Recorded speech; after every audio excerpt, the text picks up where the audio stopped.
Assalomu alaykum qadrdon muxlislarim. Bugun sizlar bilan karam va lavlagini tuzlaymiz. Qani endi boshladik. Bismillahirrohmanirrohim. Buning uchun men bir dona o'rtacha kattalikdagi karamni katta bo'laklarga bo'lab qo'ygan edim. Lavlagini somoncha to'g'rab qo'ygan edim. Tuzli suv, 1 litr qaynagan suvga 2 qoshiq tuz va 2 qoshiq uksus kerak bo'ladi. Qani endi boshladik. Bismillahirrohmanirrohim.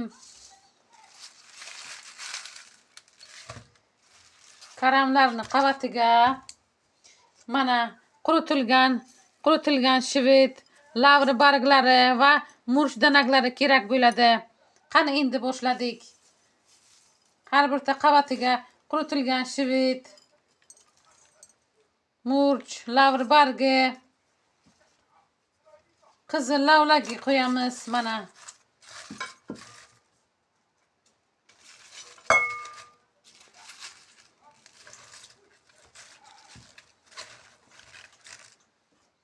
Har bir qavatiga quritilgan shivit, lavr barglari,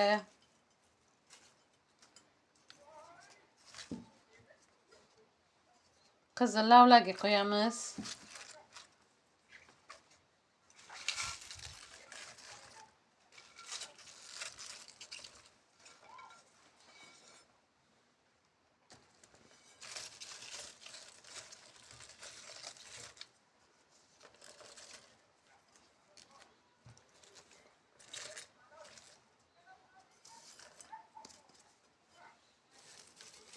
Endi buni ustidan nima ko'p, ya'ni shakarobimizni quyamiz.